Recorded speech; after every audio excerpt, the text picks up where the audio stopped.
ఇక తెలుగుదేశం అధ్యక్షుడు చంద్రబాబు నాయుడు ఈరోజు మిగిలిపోయినటువంటి స్థానాలకు తమ అభ్యర్థులను ప్రకటించారు.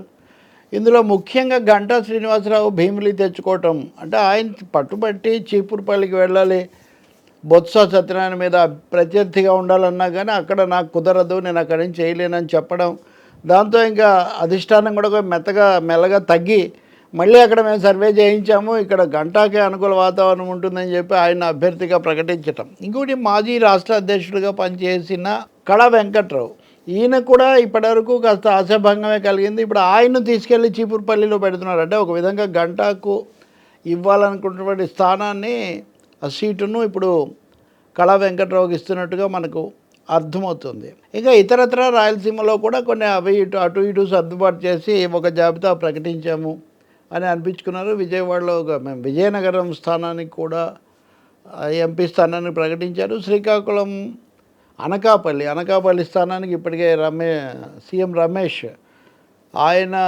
బీజేపీ తరఫున ఉన్నారు. తెలుగుదేశం పార్టీ ఏదో ఒక విధంగా తన అభ్యర్థులందరినీ ప్రకటించుకొని జాబితా పూర్తయింది అమ్మయ్య అని అనిపించుకుంటున్నటువంటి పరిస్థితి. కానీ ఇందులో రెండు విషయాలు కనిపిస్తాయి మనకు. ఒకటి, వివేకానందరెడ్డి భార్య సౌభాగ్యమ్మ కడపలో పోటీ దిగుతారు అని బాగా ప్రచారం జరిగింది. ఆమె కానీ సునీత కానీ వాళ్ళు ఎవరి తరఫున నిలబడతారు అనేది అంతగా చెప్పలేదు. అంటే కాంగ్రెస్ తరఫున తెలుగుదేశం తరఫునని వాళ్ళకి ఎక్కువ మద్దతుగా ఉన్నది, వాళ్ళు ఎక్కువగా కలుసుకుంది చంద్రబాబును కాబట్టి తెలుగుదేశం తరఫున, అంటే వైఎస్ షర్మిల కాంగ్రెస్ అధ్యక్షురాలుగా ఉన్నప్పటికీ సౌభాగ్యమ్మ కానీ సునీత కానీ తెలుగుదేశం తరఫున ప్రధాన పోటీ జరుగుతుంది కాబట్టి వైసీపీకి టీడీపీకి మధ్యలో అక్కడ నిలబడతారేమో అని కొన్ని ఊహాగానాలు ఉండినాయి. కానీ ఈరోజు వచ్చిన ప్రకటనతో అదేం జరగలేదు.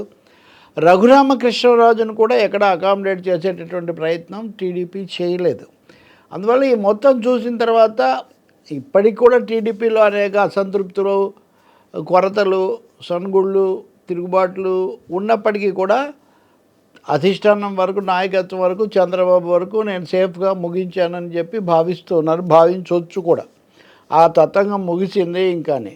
కానీ తెలుగుదేశం సేఫ్ అనుకుంటుంటే బీజేపీ, జనసేన చాలా టఫ్గా తయారవుతున్నటువంటి పరిస్థితి. బీజేపీ చూడండి, బీజేపీకి ఉన్నదే 10 స్థానాలు, 6 లోక్సభ స్థానాలు. వాటిలో మళ్ళీ రఘురామకృష్ణరాజుకి ఇవ్వకపోవడం అదొక సమస్య. అది అట్లాగే ఉంది.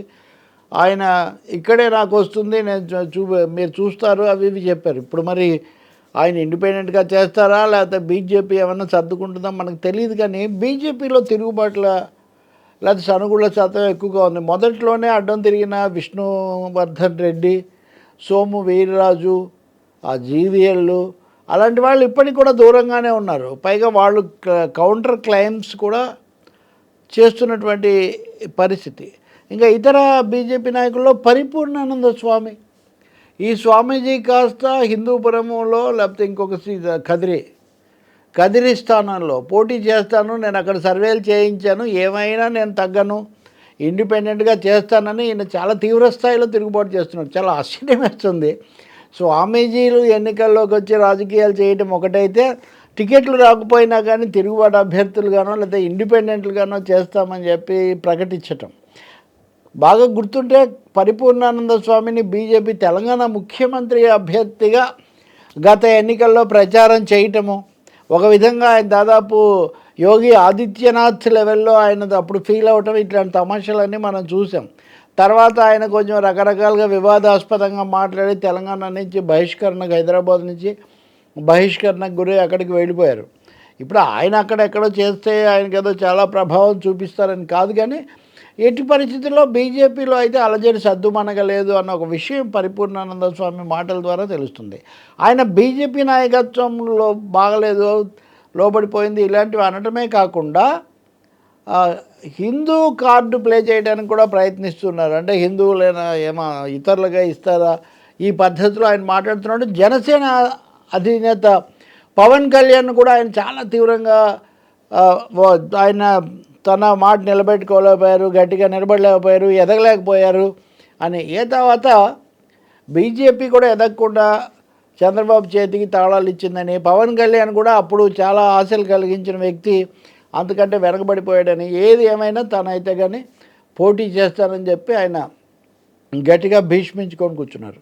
ఈ నేపథ్యంలో చూస్తే బీజేపీలో ఇంకా ఇప్పుడు ప్రకటించిన అసెంబ్లీ అభ్యర్థులు, లోక్సభ అభ్యర్థులు సరే అందులో ఒకరు వర్మ తప్ప, నరసాపురం వర్మ తప్ప, ఆయన శ్రీనివాస్ వర్మ, విజయ్ కుమార్ వర్మ సరే, ఇంకా మిగతా వాళ్ళందరూ కూడా నరసాపురం ఆ శ్రీనివాస్ వర్మ అంటున్నారు, ఆయన తప్ప మిగతా వాళ్ళందరూ కూడా తెలుగుదేశం నుంచో కాంగ్రెస్ నుంచో వచ్చిన వాళ్ళే కదా, దిగుమతి అయిన నాయకులే కదా, పారాచూట్ నాయకులు కదా. తిరుపతిలో అయితే కనుక మరి ఆ వరప్రసాద్ ఆ సాయంత్రం చేరితే రాత్రికి టికెట్ ఇచ్చారు. ఇట్లాంటి విమర్శలన్నీ వచ్చాయి. తర్వాత బీజేపీ అసంతృప్తితో అట్టుడికిపోతుంది. ఇప్పటివరకు వాళ్ళ అగ్రనాయకులు ఎవరు వచ్చి చాలా గంభీరంగా ప్రచారం మొదలుపెట్టింది కూడా లేదు. పురంధేశ్వరం ఏదో అవస్థపడుతున్నారు. జనసేన ఇంకా అన్యాయం. జనసేనలో మొదట నాగబాబు ఒక హెచ్చరిక చేశారు, అది పనిచేయకపోవడంతో పవన్ కళ్యాణ్ మరింత తీవ్రంగా హెచ్చరిక చేశారు. ఏం చేసినా సరే ఆయన సమక్షంలోనే విజయవాడ పశ్చిమ అభ్యర్థి పోతున్న మహేష్ వచ్చి అక్కడ దీక్షలు అవన్నీ చేసి నాకు ఈగిపోతే కుదరదు, నేను ఏదైనా ఇక్కడ ఇండిపెండెంట్గా అయినా పోటీ చేస్తానంటున్నారు. కాకినాడలో సరోజని అనే ఆమె వాళ్ళ రాష్ట్ర కార్యదర్శి, ఆమె మహిళా నాయకురాలు, ఆమె ఇప్పటికే రాజీనామా చేసేశారు. ముద్రగడ పద్మనాభం ఏదేమైనా సరే నేను పీఠాపురంలో పవన్ ఓడిస్తానని చెప్పి ఆయన కూర్చున్నారు. ఈ పోతున్న మహేష్ లాంటి స్థానాలు ఇంకో 3, 4 మనకు కనిపిస్తున్నాయి. వాళ్ళు గట్టిగా మాకు ఎందుకు మీరు ఇంతకుముందు అంత మాట ఇచ్చారు. ఇప్పుడు ఉత్తరాంధ్రలో కూడా చూస్తే అంతకుముందు స్థానాలు పోయినవి కాకుండా ఇప్పుడు భీమిలి మాకు వస్తుందని వాళ్ళు చాలా కాలం కూర్చున్నారు.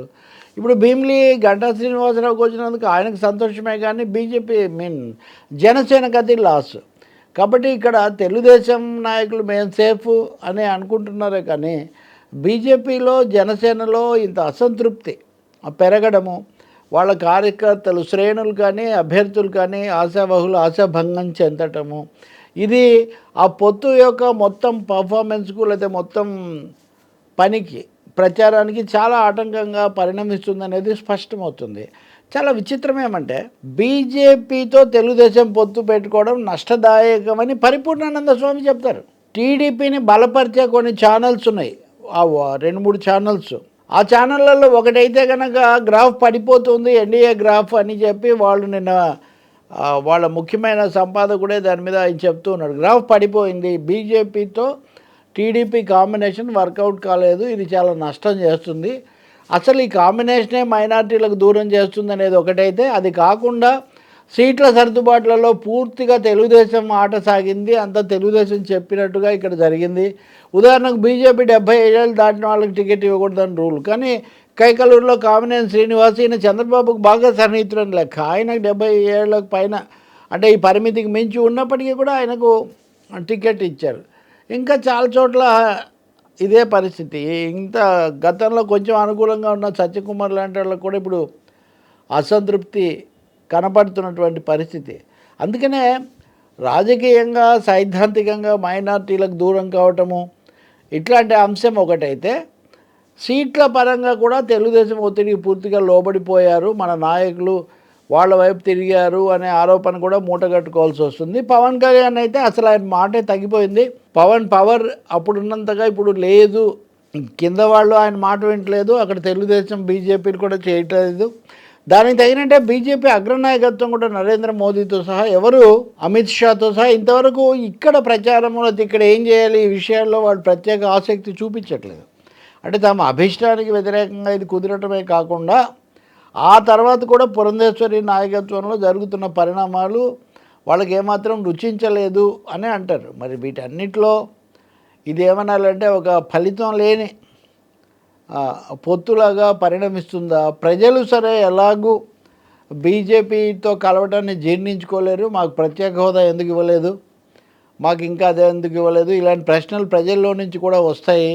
మైనార్టీలు అయితే అసలు మరింతగా దూరం అవుతారు. అందుకే జగన్ ప్రచారంలో మైనార్టీలతో అనుకూలంగా ఉంటాం. అక్కడ చంద్రబాబు నాయుడు ఏమో 1-2 సార్లు మాట్లాడి సర్దుబాటు బుజ్జగించడానికి ప్రయత్నించటం. చంద్రబాబు అయితే కనుక తన బహిరంగ సభల్లో చాలా విచిత్రంగా మాట్లాడారు. ఆయన మేము బీజేపీతో పెట్టుకుంటే మీరు అంటున్నారు, కానీ ఇన్ని రోజులు మీరెందుకు పెట్టుకున్నారు అని.